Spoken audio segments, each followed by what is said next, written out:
con ustedes. Soy el doctor Arturo Contreras Marín. En este video trataremos de explicar brevemente para los alumnos de segundo año de la materia de anatomía de la Escuela Médico Militar, que es mi alma mater, cómo se conforma y actúa y algunos efectos neurofisiológicos del sistema nervioso autónomo. Siendo el sistema nervioso autónomo un sistema muy importante para el funcionamiento de nuestro cerebro y de nuestro organismo en general. Empezaremos por decir que el sistema nervioso autónomo es una parte de nuestro sistema nervioso central y periférico que controla la mayoría de las funciones viscerales y o automáticas del cuerpo humano, es decir, reflejas, es decir, involuntarias, que no tenemos que tener que pensar en ello para realizarlos, como el latido cardíaco, la función digestiva, la función respiratoria y algunas reacciones al miedo o a la ira, como son la dilatación pupilar. Y bueno, de las cosas que más sorprenden del sistema nervioso autónomo es que funciona tan rápido con un solo estímulo, es decir, si alguien es asaltado en la calle, en una fracción de segundo estamos corriendo, alejándonos del asaltante. Y todo eso provocado con una mayor fuerza a la bomba cardíaca, un mayor bombeo de sangre en las arterias periféricas y una mayor cantidad de la capacidad pulmonar. Y esto en una fracción, en unos milisegundos. Todos los seres humanos tenemos una forma distinta de reaccionar a situaciones de estrés o de reposo. Y es lo que trataremos de entender en los siguientes minutos. Bien, recordemos cómo está conformado el sistema nervioso autónomo. Bien, eh, tenemos controles superiores en la corteza cerebral, que es la corteza límbica, que es la que se encarga de controlar al centro rector, que es un centro integrador en el encéfalo, que es el hipotálamo. Y de ahí se mandan señales al tronco del encéfalo y a la médula espinal para que la médula espinal mande las señales correspondientes al tronco simpático o parasimpático. Bien, como ya escuchamos, el sistema nervioso autónomo tiene dos componentes, los cuales están en constante oposición respecto a sus funciones en uno y otro órgano. Es decir, en ciertas funciones y en ciertos órganos hay predominancia del sistema nervioso simpático y en otros hay predominancia del sistema nervioso parasimpático. Bien, el sistema nervioso simpático, que es el que vemos en la gráfica de su lado izquierdo y que vemos con conexiones en rojo, generalmente hay ganglios simpáticos en una cadena ganglionar simpática que da desde las primeras vértebras torácicas hasta hasta las lumbares. Ahí hay ganglios simpáticos muy cercano a los cuerpos vertebrales y en constante relación por ello. Es por eso que cuando existe alguna lesión vertebral puede verse alterado alguna de las funciones simpáticas. Y de esos ganglios prevertebrales que tenemos de la cadena simpática va a inervar a distintos puntos como el ojo, el corazón, el pulmón, el píloro, al menos el sistema digestivo, al menos antes del, del, del ángulo esplénico, la médula suprarrenal, el riñón, el intestino y de la parte lumbar, el detrusor y la vejiga, que reciben, el detrusor de la vejiga, que reciben una amplia inervación parasimpática. Bien, como estamos viendo en esta división esquemática sencilla, al salir de la médula, el sistema nervioso simpático tiene fibras preganglionares de muy cortas. Todas estas están mielinizadas y tenemos un ganglio en la cadena simpática y fibras postganglionares que habitualmente son muy largas. Un ejemplo en el corazón, perdón, en el ojo, es que la inervación simpática va a inervar al músculo constrictor de la pupila. En el corazón, pues es lo que maneja toda la inervación simpática y el latido cardíaco y el automatismo en el corazón, que veremos específicamente las funciones y cómo lo hace más adelante. Bien, el sistema simpático usa como neurotransmisor generalmente postganglionar a la noradrenalina y como neurotransmisor preganglionar a la acetilcolina, cosa muy distinta del sistema nervioso parasimpático que acá ven ustedes en la parte derecha de su pantalla y con prolongaciones nerviosas en verde. Este componente parasimpático tiene dos componentes. El componente cefálico o craneal, que está dado principalmente por los pares craneales 3, 7, 5, 9 y 10. El componente craneal, francamente, es el 3, 5, 3, 5, 7 y 9. Estos componentes de estos pares craneales tienen una fibra preganglionar larga que está mielinizada y que va a dar a ciertos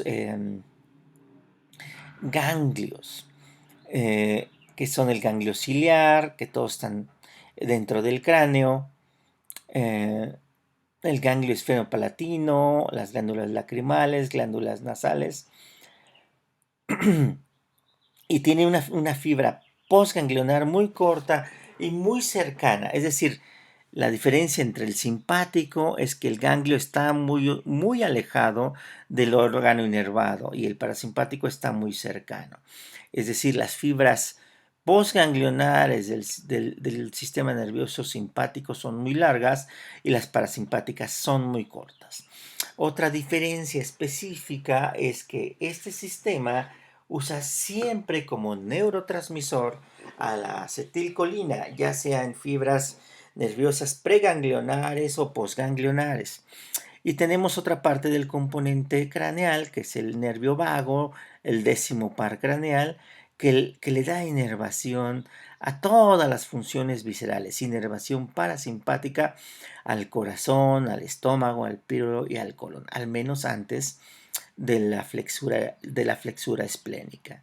Y tenemos el componente sacro de estas uniones, es decir, no hay componentes de ganglios en el tórax, no hay componentes en la parte cervical, hasta el sacro, las vértebras 1, 2, 3 y 4 nos van a dar inervación parasimpática al esfínter del ano, a la vejiga urinaria, al detrusor y al trígono.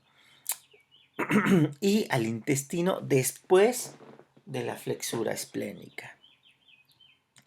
Bien, como observamos, hay cierta organización distinta que la inervación somática en la médula espinal. Como observamos, tenemos las fibras simpáticas nacen de esta forma en el asta lateral de la sustancia gris, tienen una rama ventral, salen por una rama que se conoce como ramo comunicante blanco, que por aquí entran y salen fibras que son mielinizadas y por eso se llama sustancia blanca. En el ganglio se organizan y sale de nuevo por la rama gris una fibra no mielinizada que va a inervar al órgano efector. Por aquí llegan algunas aferencias de los órganos viscerales que pasan sin hacer sinapsis por el ganglio prevertebral. Bien, ¿qué tenemos más que decir para empezar a familiarizarnos con el sistema nervioso autónomo? Bien, el sistema nervioso autónomo forma parte de los dos. Forma parte del sistema nervioso central, como vimos, con la corteza límbica y con el hipotálamo. Y forma parte del sistema nervioso periférico con sus dos componentes, con su parte mielinizada y con su parte no mielinizada, es decir, fibras preganglionares y fibras postganglionares. Y si se divide en dos, en simpático y parasimpático, Estos dos mecanismos están siempre en constante oposición. ¿Qué quiere decir? Que los dos neurotransmisores, la acetilcolina y la noradrenalina, que se usan para distinguir a los sistemas nerviosos distintos, actúan opuestamente en cada uno de los órganos inervados. ¿Qué también debemos conocer? Que no solo la existencia de esos neurotransmisores nos asegure su adecuado funcionamiento, tiene que existir receptores adecuados para la acetilcolina y para la noradrenalina. Y de esos receptores existen distintos tipos de receptores dependiendo del órgano inervado y dependiendo del tipo de receptor será el efecto neurofisiológico total que tenga sobre el sistema nervioso autónomo. Y bien, derivado de todo esto, vamos a tener que tiene efectos simpáticos y efectos parasimpáticos. Todo ello regulado por la médula espinal y los centros controladores superiores, que son el hipotálamo y la corteza cerebral, específicamente el... Bien, este esquema un poco viejito nos servía para más o menos ubicarnos dónde estaba el sistema nervioso autónomo. Decíamos antes que el sistema nervioso autónomo formaba parte del sistema nervioso periférico. Ahora ya saben que el sistema nervioso autónomo tiene parte en el sistema nervioso central y parte en el sistema nervioso periférico. Los controladores centrales son del son el hipotálamo principalmente y obviamente conocemos que tiene ramas que son parasimpática y simpática en el sistema nervioso periférico. Bien, recordemos que esto es un poquito diferente en cuanto al sistema nervioso somático, es decir, a la inervación muscular motora que reciben nuestros órganos. Tenemos una corteza motora, una segunda motoneurona en la médula espinal y de ahí sale directamente al músculo esquelético, cosa que vimos totalmente distinta en el sistema nervioso autónomo. Tenemos un centro controlador en el hipotálamo, que es el principal. Tenemos un integrador en la médula espinal, que es el asta dorsal de la médula espinal. Perdón, es el asta lateral de la médula espinal. Y de ahí pasamos a un ganglio, si hablamos de simpático, un ganglio paravertebral que está muy cercano a la médula espinal, con una fibra preganglionar que es totalmente mielinizada y una fibra postganglionar que no está mielinizada. Que en el sistema nervioso simpático la preganglionar es corta y la postganglionar es larga. Y en el parasimpático es al revés, tenemos una fibra preganglionar corta y una preganglionar larga y una postganglionar corta. Y de todo esto, pues vemos que lo que se agrega al sistema nervioso autónomo es que antes de pasar estas fibras a su órgano inervado tienen un ganglio. En ese ganglio se organiza información y no hacen sinapsis las neuronas. No hacen sinapsis, pero solo cambian de neurotransmisor en el caso del sistema nervioso simpático, cuyo neurotransmisor preganglionar siempre es la acetilcolina y en la mayoría de los casos el neurotransmisor postganglionar es la noradrenalina. En el sistema nervioso parasimpático, el neurotransmisor preganglionar y el neurotransmisor postganglionar siempre será la acetilcolina. Bien, en esta zona, en el ganglio, hay efectores, siempre hay cuantos de acetilcolina que tienen que entrar en un receptor y cambiar la conformación de neurotransmisión y de secreción de neurotransmisores. Se dice que en esta zona de la hendidura entre la neurona preganglionar y postganglionar existen neuronas muy pequeñas que usan a la dopamina como neurotransmisor, son células especiales. Bien, esto es complicado, hasta ahí solo vamos en la introducción del sistema nervioso autónomo. Ahora vamos a ver, ¿para qué nos sirve el sistema nervioso autónomo? Sirve básicamente para mantener el equilibrio interno del cuerpo. Y esto lo hace no solo el que actúa más rápido, es el sistema nervioso autónomo, pero lo hace en ayuda con el sistema endocrino del cuerpo. Es decir, se regulan y autorregulan el sistema nervioso autónomo y el sistema nervioso endocrino para producir la adecuada producción hormonal y podamos sobrevivir. La única diferencia entre los dos sistemas es que el sistema nervioso autónomo actúa rápidamente con neurotransmisores para dar respuesta a estímulos de peligro o reposo, y el sistema nervioso endocrino actúa de una manera más lenta para mantener el equilibrio de nuestra vida cotidiana. Bien, otra de las cosas que tenemos que saber del sistema nervioso autónomo es dónde se producen algunos de los neurotransmisores que actúan. Estamos hablando de acetilcolina y noradrenalina. Bien, la acetilcolina prácticamente se sintetiza en todas las terminaciones nerviosas y ahí mismo se hidroliza y se convierte en colina, que es reabsorbida, y ácido acético en todas las terminaciones nerviosas, y esa colina es usada para la generación de nueva acetilcolina. Pero existe un órgano específico donde se produce noradrenalina, y ese órgano específico es la glándula suprarrenal, que en realidad es una neurona preganglionar que está inervada y produce la adrenalina que podemos usar para la contracción cardíaca y contracción de los vasos y distintos efectos dependiendo del tipo de órgano y receptor donde actúe la noradrenalina.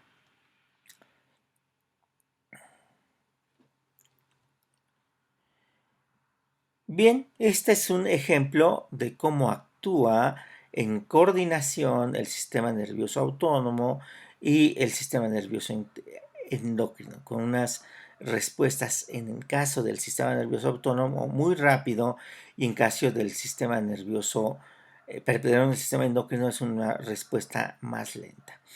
¿Qué tenemos aquí? Tenemos que tener receptores somáticos en las vísceras que mandan una señal por medio de los órganos efectores a la médula espinal y de ahí al cerebro. Y entonces nuestro regulador central manda una señal al hipotálamo, y manda señales al sistema límbico y corteza cerebral para que haya una adecuada respuesta. Aquí lo tenemos. Recuerden, el hipotálamo es prácticamente el órgano rector para la producción hormonal y respuesta a los estímulos vitales y del sistema nervioso autónomo. Generalmente decimos que la parte anterior del hipotálamo produce respuestas parasimpáticas y la parte posterior del hipotálamo produce respuestas simpáticas. Y de ahí se mandan señales a los centros respiratorios, a los centros cardíacos que están imbuidos en la en el sistema reticular activador ascendente, en el puente y mesencéfalo de nuestro cerebro.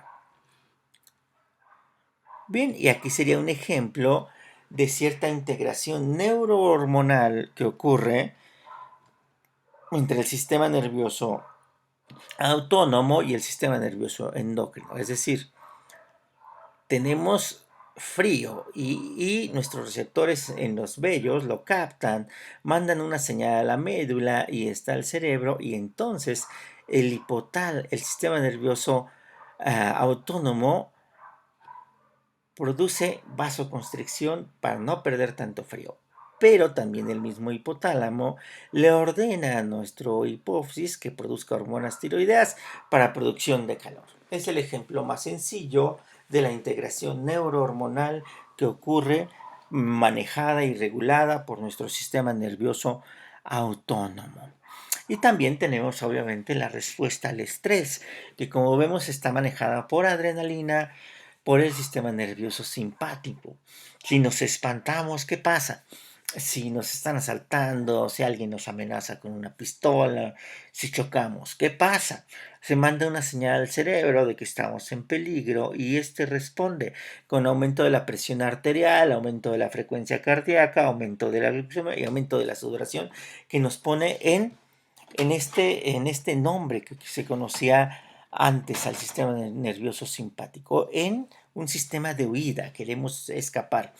Pero a la vez, el, el sistema nervioso endocrino, que es el encargado de la secreción de hormonas, le ordena a la corteza suprarrenal que produzca corticoides, específicamente noradrenalina, y podemos nosotros centrar el mecanismo de defensa y podemos huir o defendernos de esa amenaza.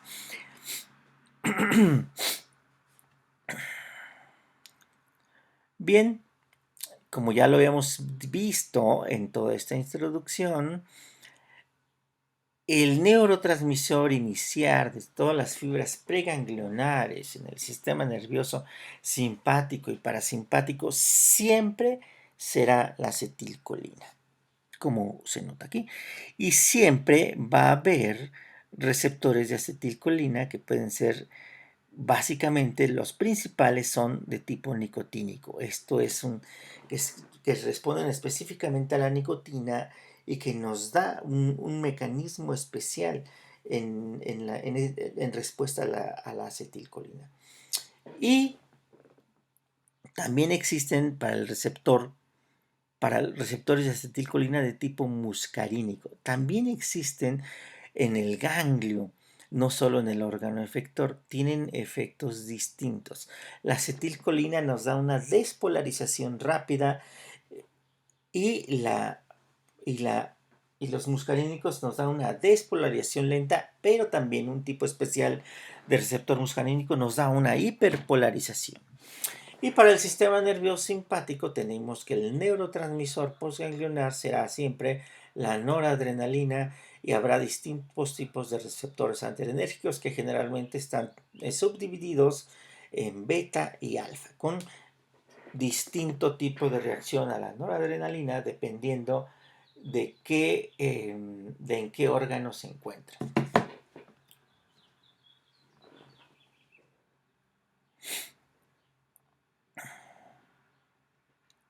Esto es lo mismo, adentrando un poquito más, ya nos quedó muy claro que la acetilcolina siempre será el neurotransmisor en el sistema nervioso parasimpático, que básicamente en el ganglio van a predominar los receptores nicotínicos, pero también puede haber receptores muscarínicos, y ya en el órgano efector hay de los dos receptores, hay nicotínicos y muscarínicos con efectos distintos. Los receptores nicotínicos nos dan una respuesta muy rápida y los receptores muscarínicos nos dan una respuesta más lenta y una hiperpolarización. Y en la parte preganglionar del sistema nervioso simpático, el neurotransmisor siempre será la acetilcolina, que cambia el patrón de secreción en casi todas las fibras simpáticas, a excepción de las sudoríparas, cambia a noradrenalina. El receptor simpático de las glándulas sudoríparas también es la acetilcolina. Y en este caso siempre habrá, dependiendo del órgano, receptores alfa y beta para la noradrenalina. Los receptores alfa producen vasoconstricción en las vísceras y en la piel. Y los receptores beta están divididos en dos, en beta 1 y beta 2. Los receptores beta 1 particularmente están en el corazón y estos incrementan la contractilidad del miocardio y la velocidad a que responden a la contracción. Y los receptores beta 2 prácticamente están en en el árbol bronquial y los pulmones y nos facilitan la dilatación de los pulmones. Eh, en cambio, los beta 1, los pocos beta 1 que existen en el pulmón, nos dan broncoconstricción. Es por eso que hay que conocer farmacología y saber cuando uno prescribe un fármaco que estimula todo el sistema adrenérgico, saber que están prohibidos en pacientes asmáticos porque les van a producir broncoconstricción. Hay que revisar el tipo de estimulación que va uno a producir con fármacos para saberlo usar y aprenderse muy bien esto, que la respuesta de los beta 1 siempre es de aceleración del pulso cardíaco con mayor fuerza de constricción, y la beta 2 es de broncodilatación, pero hay fármacos alfa y beta adrenérgicos, es decir, no respetan el tipo de estimulador, lo estimulan todo. Y para ir mejorando en prescripción, cuando sean ustedes médicos, hay que conocer el efecto alfa y beta de cada simpático mimético que utilicemos.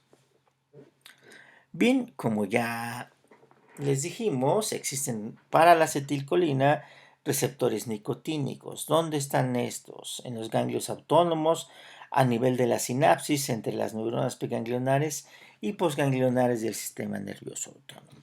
Y los receptores muscarínicos, ¿dónde van a estar? Presentes en todas las células efectoras estimuladas por las neuronas colinérgicas. Es decir, predominan siempre la reacción rápida en el ganglio autónomo, en la sinapsis entre neuronas preganglionares y posganglionares del sistema nervioso autónomo, y los receptores nicotínicos nos dan una respuesta lenta y sostenida de la acetilcolina, mientras que el receptor muscarínico nos da una respuesta muy rápida o bien hiperpolarización. ¿De qué nos sirve esto? Para regular las funciones, es decir, para hacer que una célula no se vuelva a polarizar.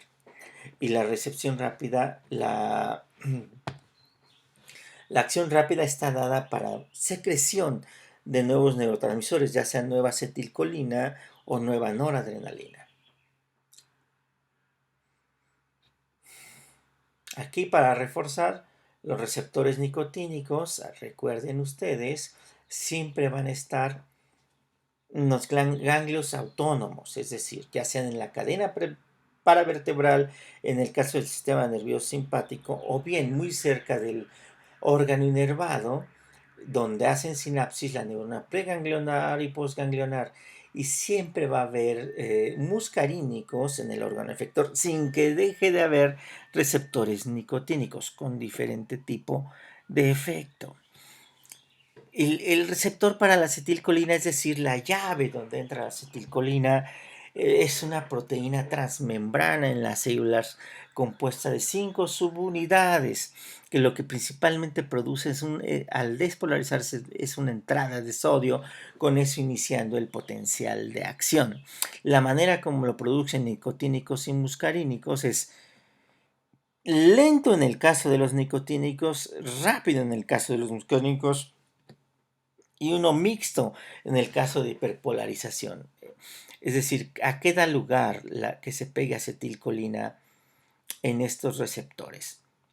A una despolarización muy rápida, donde entra sodio y sale potasio, originando un cambio en el potencial de acción transmembrana y una reacción eléctrica que organiza toda la función de nuestro sistema nervioso autónomo. Saber que en algunos casos y patologías existen anticuerpos contra estos receptores, caso muy particular de la miastenia gravis, que existen anticuerpos contra el receptor de acetilcolina, que nos da una debilidad muscular que se mejora con el reposo y se agrava con la actividad. Esto después lo conocerán en sus clases de neurología, pero vamos a tratar de mezclar esto para que ustedes conozcan ya algunas enfermedades y se vayan familiarizando con las enfermedades neurológicas. Bien, ahora los receptores adrenérgicos. ¿De qué tipo son? Perdón por el color, me salió un poco, debí haber cambiado a negro esta diapositiva, pero los receptores adrenérgicos son alfa y son beta. Los alfa se dividen en alfa 1 y alfa 2, y los beta se dividen en beta 1 y beta 2. Los alfa responden más a la adrenalina y los beta responden a la adrenalina y noradrenalina, en menor grado a la noradrenalina. no están asociados a la excitación o inhibición, sino a la afinidad de la hormona por un receptor en un órgano efector determinado. Pareciera complejo y un juego de palabras, pero siempre estamos inundados de noradrenalina y siempre nos excitan todos los receptores, pero en menor o mayor grado dependiendo del tipo de receptor y en dónde se encuentra el órgano inervado. Bien, a manera de recordación, de recordatorio, perdón, los receptores alfa generalmente nos dan vasoconstricción, dilatación del iris, relajación intestinal, contracción de los esfínteres intestinales, contracción pilomotora, contracción del esfínter de la vejiga urinaria, inhibición de neurotransmisores alfa 2. Y los receptores beta, que nos producen vasodilatación, aceleración cardíaca, aumento de la fuerza de contracción miocárdica, relajación intersticial y muy importante, broncodilatación. Acuérdense que los alfa nos dan broncoconstricción, nos da calorigenia y todas estas acciones que tienen como producción de glucosa por el hígado, lipólisis, relajación de la vejiga urinaria y termogenia.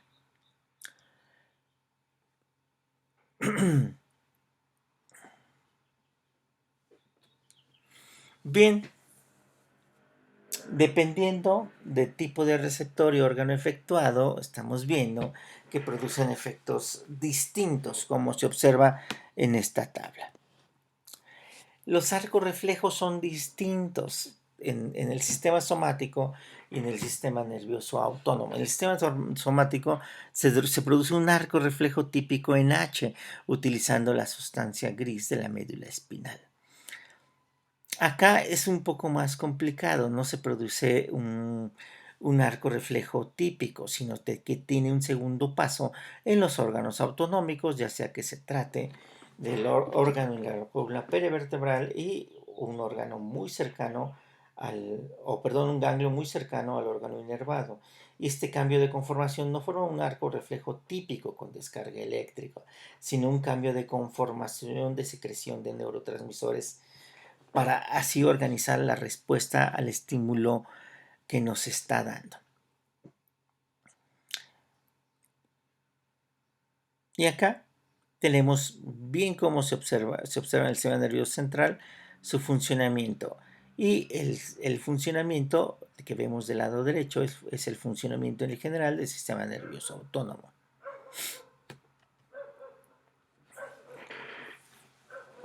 Después de la introducción y con toda esta historia, volvemos a repetir.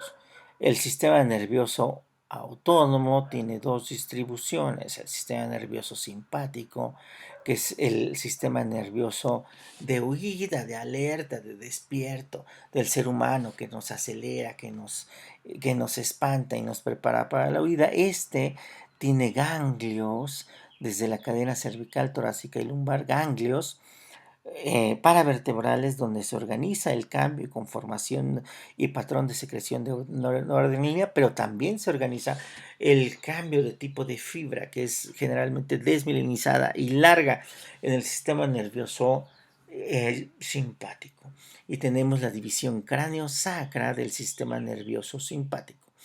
Es decir, el sistema nervioso simpático tiene inervación en los ganglios del tercero, séptimo, 9 y 10, con una fibra preganglionar muy larga, un ganglio muy cercano al órgano inervado y también un cambio de conformación no de neurotransmisor, porque acá siempre será la acetilcolina pre y post, sino un cambio en el tipo de receptor a utilizar por la acetilcolina. Predominantemente los receptores nicotínicos de acetilcolina están aquí en esta zona, en el ganglio.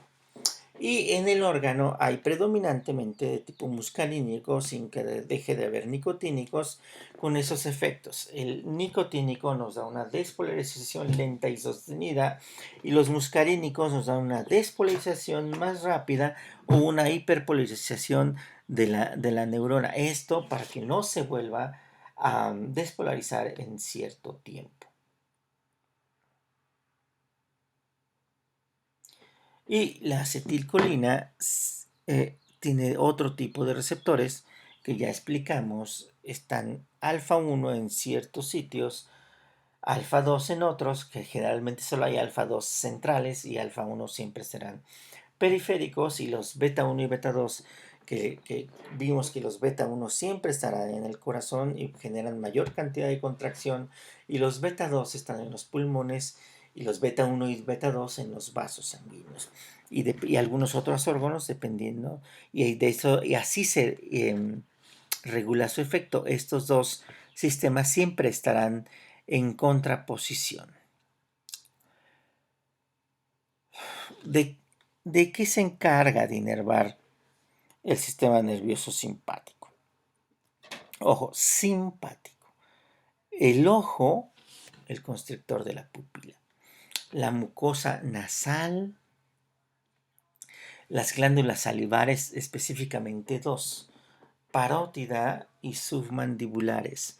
El corazón, la tráquea, los brónquidos, los órganos viscerales hasta antes de la flexura esplénica, el riñón y algunos músculos de los genitales. De eso se encarga la inervación del sistema nervioso simpático. Y también tenemos en contraposición al sistema nervioso parasimpático, que prácticamente son los mismos órganos, pero con distintas divisiones. Y aquí, esto para recordar todos los efectos que ya explicamos, que ustedes van a revisar para su examen. Son los mismos órganos que están inervados por el sistema nervioso parasimpático y por el sistema nervioso simpático. Algunas, digamos, excepciones. Las glándulas suprarrenales y la corteza suprarrenal solo recibe específicamente inervación simpática, no recibe ningún tipo de inervación parasimpática, y sus efectos son opuestos y depende el grado de respuesta, el tipo de receptor. ¿Qué van a provocar estos dos sistemas en los mismos órganos? Vamos comparando. El parasimpático, ¿qué le hace a la pupila? La constriñe. ¿Qué hace el simpático en la pupila? La dilata. ¿Qué hace el parasimpático en las glándulas salivares? Hace más secreción de agua. ¿Qué hace el parasimpático? ¿Qué hace el simpático? Más secreción de moco. ¿Qué hace el parasimpático? Es decir, la acetilcolina en el corazón. Lo enlentece. ¿Qué hace el parasimpático? Aumenta la fuerza de contracción, dilatación y fuerza cardíaca. Es decir, son efectos completamente opuestos. ¿Qué hace el parasimpático? Constriñe el pulmón. ¿Qué hace el simpático? Lo broncodilata, dependiendo del tipo de receptor. Algunos receptores beta 1 lo hacen broncoconstricción. ¿Qué hace en el tracto digestivo el parasimpático? Incrementa la motilidad y secreción intestinal, es decir, es el órgano que nos da nuestra digestión prácticamente. Y también existe un sistema nervioso simpático autónomo en las vísceras con el plexo mientérico de Auerbach. Y así tenemos que son digamos, reacciones opuestas en cada uno de los glándulas, y algunos órganos funcionan de manera distinta. Por decir, los genitales, y un ejemplo muy típico. ¿Qué hace el sistema parasimpático en los genitales? Pues provoca una vasodilatación que produce la erección peneana, y esa vasodilatación que produce de los cuerpos cavernosos, que produce la vasodilatación peniana tiene que terminar y termina en forma de eyaculación que es producida por el sistema nervioso simpático sobre las diferentes glándulas donde se produce el semen y se termina la erección peniana. Algunas diferencias así muy marcadas que hacen sus diferentes tipos de efectos que tienen en su inervación estos dos sistemas que siempre están en oposición. Y esta tabla que ya le hemos ido le hemos ido explicando poco a poco, se las dejo para su estudio y análisis. Todo está en su libro de base que eligió la doctora Marisol Figueroa Medina, que es el SNEL. Y lo que le decíamos acá, bueno, la glándula adrenal solo recibe inervación simpática y tiene la conformación típica de un ganglio simpático, es decir, funciona como un ganglio de la cadena paravertebral, no recibe ningún tipo de inervación con acetilcolina, solo recibe inervación simpática.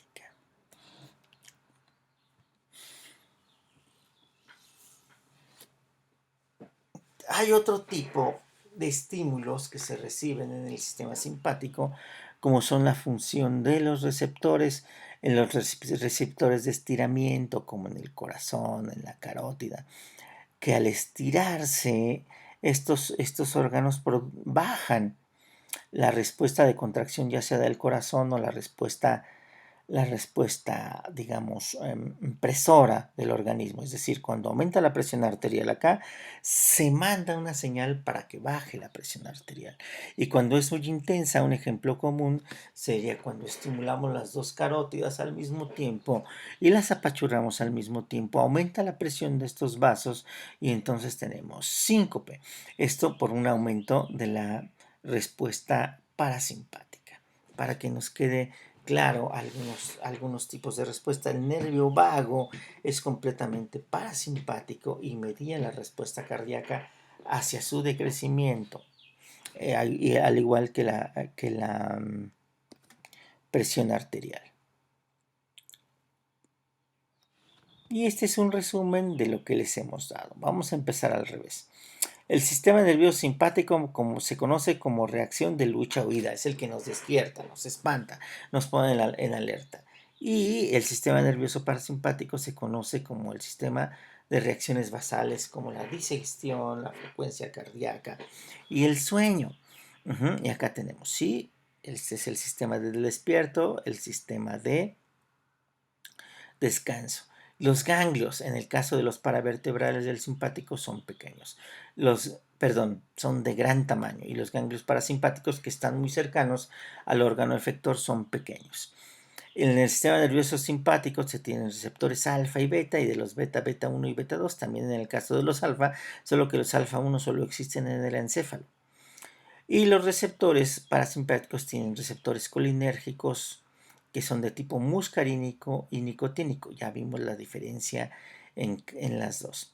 Y en casi todas las terminaciones postganglionares se secreta noradrenalina en el caso del simpático, siempre acetilcolina en el caso del parasimpático. Solo las glándulas sudoríparas postganglionares, que son simpáticas, secretan acetilcolina. Y como vimos, la cadena paravertebral nace en las primeras torácicas hasta la segunda lumbar. Ahí todos alrededor de estos cuerpos vertebrales siempre habrá un ganglio. Y las fibras nerviosas del simpático nacen en los nervios craneales 3, 5, 7, 9 y 10, que dicho sea de paso, el par craneal 10 es muy largo e inerva todo corazón y vísceras abdominales, al menos hasta la flexura esplénica, y por eso le dicen vago, porque está muy, muy largo. Habiendo visto esas diferencias, estas ya no hago más hincapié para no aburrirlos, pero ya las hemos mencionado todas. Para que les quede más claro, específicamente el sistema nerviásico tiene la fibra postganglionar mielinizada que entra por la por el ramo blanco, aquí después se dirige al ganglio, el receptor es el neurotransmisor preganglionar es acetilcolina, y una fibra postganglionar muy larga, cuyo neurotransmisor siempre hay noradrenalina, y existen receptores de tipo alfa 1, alfa 2, beta 1, beta 2 y beta 3, cuya respuesta siempre va a ser excitatoria, y en algunos casos el tipo de receptor modula la intensidad de la reacción excitatoria en estos casos. Y el parasimpático tiene una fibra preganglionar que usa acetilcolina como neurotransmisor y que es muy larga y siempre estará mielinizada, y el ganglio está muy cercano al órgano efector y siempre va a producir acetilcolina como neurotransmisor. Y aquí específicamente en el ganglio que está muy cercano al órgano efector, el receptor será nicotínico que produce una despolarización lenta, y en el órgano efector habrá receptores nicotínicos y muscarínicos, predominando los muscarínicos que producen una despolarización rápida y una repolarización muy lenta. Bien, hasta ahí dejamos esta parte y tómense 5 minutos y grabaremos una segunda presentación enseguida.